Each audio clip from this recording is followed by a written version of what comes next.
Hello friends, आप सभी का स्वागत है eagle IAS the study zone में। साथियों, आर्ट एंड कल्चर क्लासेस के तहत आज पल्लव कालीन कला एवं स्थापत्य कला को लेकर के डिस्कशन करेंगे। तो चलिए प्रारंभ करते हैं।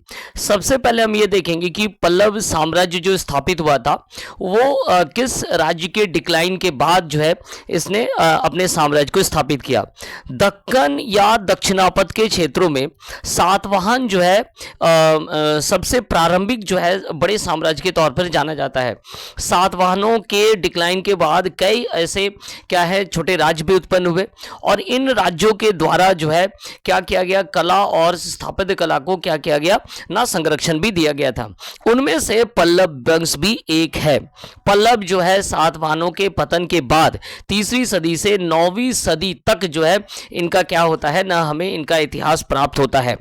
कांची के जो पल्लव है कांची के जो पल्लव का हमें इतिहास प्राप्त होता है वो सिंह वर्मन के उत्तराधिकारी सिंह विष्णु से जो है प्राप्त होता है। सिंह विष्णु के बारे में कहा जाता है कि उसने अपने पड़ोसी चोल और पांड्य शासकों को क्या किया, चोल शासकों को उन्होंने पराजित किया था।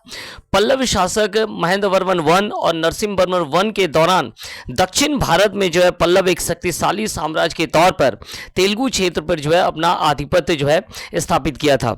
पल्लवों का बातापी के चालुक्य, चोला एवं पांड्यों के साथ जो है हमेशा एक संघर्ष की स्थिति हमें देखने को मिला। अंततः पल्लवों ने जो है चोला को पराजित किया था और अपने साम्राज्य को क्या किया था ना स्थापित कर लिया था। तो इस प्रकार पल्लव के इतिहास के लेकर के अगर हम लोग डिस्कशन कर रहे हैं तो ये सातवाहन के बाद जो है इन्होंने अपने राज्य को स्थापित किया और यहाँ हमें इतिहास जो है सिंह विष्णु के से ही हमें क्या होता है इसका इतिहास प्राप्त होता है। पल्लवों में जो है पल्लवों के द्वारा जो है पल्लवों में ही जो है महेंद्र वर्मन वन, नरसिंह वर्मन वन ऐसे अन्य कई शासक हुए जो कि न केवल शासन की दृष्टि से महत्वपूर्ण है बल्कि कला और स्थापत्य कला के संरक्षण में भी महत्वपूर्ण माने जाते हैं। तो चलिए अब देखेंगे कि पल्लवों के द्वारा जो है किस प्रकार कला को जो है क्या किया गया था, संरक्षित किया गया था। सबसे पहले पल्लवों ने जो है चट्टानों के बनाए हुए गुफा कला से पत्थर से मंदिर बनाने वाली जो कला है उसमें अपनी भूमिकाओं को निभाया। अर्थात इससे पहले सातवाहन काल के दौरान हमने देखा कि गुफा कला का डेवलपमेंट काफ़ी हुआ था। चट्टानों को काटकर गुफाएं बनाए गए, जैसे पांडुलिनी की गुफाएं हो गए। लेकिन अब क्या हो गया, अब गुफा के तो बना ही जा रहे थे लेकिन अब टेम्पल निर्माण जो है हो रहा था, टेम्पल का भी निर्माण हो रहा था। तो इस प्रकार पल्लव ने जो है चट्टानों से गुफा कला से तो था ही, अब उसे पत्थर से मंदिर बनाने की कला को बनाने में अपनी भूमिका को निभाया। पाषाण गुफाओं की अगर बात करें अर्थात पत्थर गुफाओं की अगर बात करें तो महेंद्र वर्मन प्रथम के समय में जो है हमें क्या प्राप्त होता है, कई शिलालेख जो है इन गुफाओं में प्राप्त होते हैं। पल्लव के जो वास्तुकला है वो बाद में जाकर के द्रविड़ शैली का क्या बना, आधार बना। पल्लव काल के दौरान जो मंदिर निर्माण की जो शैली आई उसमें ये 3 प्रकार से जो है मंदिर बनाए गए। और ये 3 प्रकार कौन कौन से थे, तो ये 3 प्रकार थे जो है 3 प्रकार जो थे वो थे मंडप बनाने की कला, दूसरा था रथ मंदिर बनाना, तीसरा क्या था ना बड़ा मंदिर बनाना। तो इस प्रकार 3 मंदिरों का जो शैली है या प्रकार है वो कब है ना पल्लव काल में उभर करके आया। ठीक है, इसके बाद ही कहा जाता है दक्षिण में द्रविड़ शैली जो है क्या हुआ, धीरे धीरे विकसित हुआ। विभिन्न पल्लव शासकों के द्वारा जो है अलग अलग शैली को डेवलपमेंट किया गया और उनके नाम के आधार पर ही क्या है या उनके स्थान के आधार पर क्या है उस शैली का नाम भी पड़ गया।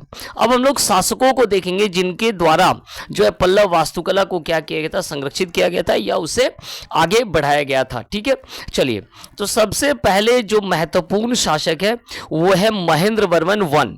महेंद्र वर्मन वन न केवल शासन की दृष्टि से बल्कि संरक्षण कला और संरक्षण की दृष्टि से काफी महत्वपूर्ण माने जाते हैं। वे स्वयं क्या थे ना वे स्वयं जो है एक साहित्यकार भी थे। उन्होंने खुद के लिए भी जो है मत विलास प्रहसन की रचना जो है उनके द्वारा किया गया था। महेंद्र वर्मन प्रथम के अगर बात करें, ये सिंह विष्णु का पुत्र था। इन्होंने कलब्र शासकों को क्या किया था, पराजित किया था एवं पल्लव शक्ति को जो है क्या किया था, पुनरुद्धार अर्थात पुनः स्थापित कर दिया था।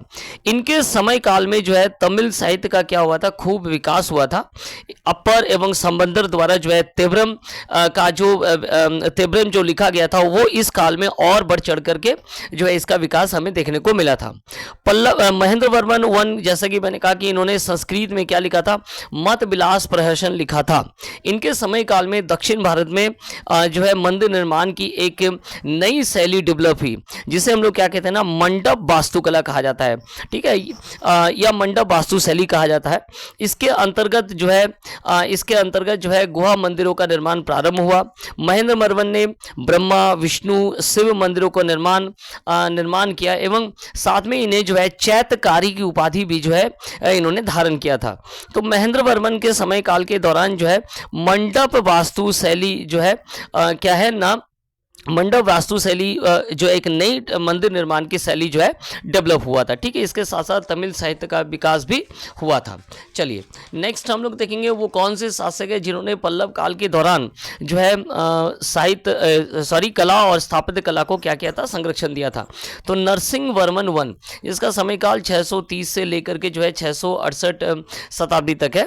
तो ये महेंद्र वर्मन प्रथम के कार्यों को आगे बढ़ाया, अर्थात मामल्लपुरम में जो निर्माण महेंद्र वर्मन द्वारा प्रारंभ किया गया था उसे और आगे बढ़ाया गया। इनके समय काल के दौरान जो है रथ मंदिर बनाए गए। ठीक है, एकाश में पत्थर को काट करके रथ बनाने की जो प्रथा है वो नरसिंह वर्मन वन के समय काल के दौरान बनाए गए। महाबलीपुरम में जो है 10 मंडप बनाए गए थे और इस शैली में इसके अलावा वहाँ मंडप मंदिर बनाने के साथ साथ रथ मंदिर भी बनाए गए। अगर हम मंडप मंदिर की बात करें तो इस समय 10 मंडप प्राप्त होते हैं, जिनमें आदिवरा मंडप, पांच मंडप, रामानुज मंडप, ऐसे और भी कई मंडप यहाँ पर बनाए गए हैं। वहीं अगर रथ मंदिर की बात करें तो एकाश में पत्थर को रथ मंदिर बनाने की कला जो है वो नरसिंह वर्मन वन के समय में शुरू हुआ और रथ मंदिर में जैसे द्रौपदी रथ हो गए, अर्जुन रथ हो गए, भीम हो गए, धर्मराज रथ हो गए, तो ऐसे कई और रथ हैं। इन रथों पर जो है क्या है, हिंदू देवी देवताओं के क्या पाए जाते हैं, उच्च कोटि के मूर्तियों का भी निर्माण किया गया था। तो एक तरफ हमने महाबलीपुरम में देखा कि महेंद्र वर्मन वन के द्वारा कार्य शुरू किया गया मंडप शैली, वास्तु शैली, और उसके बाद जो है रथ मंदिरों का निर्माण जो है क्या है, नरसिंह वर्मन वन के समय में आगे बढ़ा। उन्होंने महेंद्र वर्मन के काम को भी आगे बढ़ाया और एक रथ मंदिर की शैली को आगे डेवलपमेंट किया। इसके बाद जो है नरसिंह वर्मन टू के द्वारा जो है मंदिर निर्माण की एक और प्रथा को लाया गया, एक और शैली को लाया गया जिसे राज सिंह शैली कहा जाता है। उन्होंने गुहा मंदिर के स्थान पर जो है इमारती मंदिरों का निर्माण किया। ठीक है, उन्होंने इमारती मंदिरों का निर्माण किया और इस शैली में महाबलीपुरम में जो है सौर मंदिर का निर्माण हुआ, मुकुट मंदिर का निर्माण हुआ, ईश्वर मंदिर के बनाए गए। साथ में कांचीपुरम के कैलाशनाथ मंदिर, बैकुंठ परिमल मंदिर जो है इसके क्या है, अन्य उदाहरण है। तो नरसिंह वर्मन के समय काल के दौरान जो है इमारती मंदिर का क्या क्या डेवलपमेंट किया गया था। ठीक है, चलिए नेक्स्ट है नंदी वर्मन थर्ड का जो समय काल है वो 846 से लेकर 869 शताब्दी प्राप्त होता है और इसके समय में छोटे छोटे मंदिर बनाए गए, बड़े मंदिरों के स्थान पर छोटे मंदिर बनाए गए और इन मंदिरों का जो शिखर था वो क्या था ना, बैसर शैली का था। तो इस प्रकार हमें देखने को मिल रहा है कि पल्लव शासकों के द्वारा अलग अलग शैली में जो है मंदिरों का निर्माण किया गया और स्थापत्य कला को जो है एक नई दिशा भी दिया गया। तो इस प्रकार पल्लव जो वास्तुकला है वो बाद में जाकर के क्या बना ना, दक्षिण भारत में द्रविड़ शैली या वैसठ शैली को आगे बढ़ाने का या एक आधार जो है बनाया था।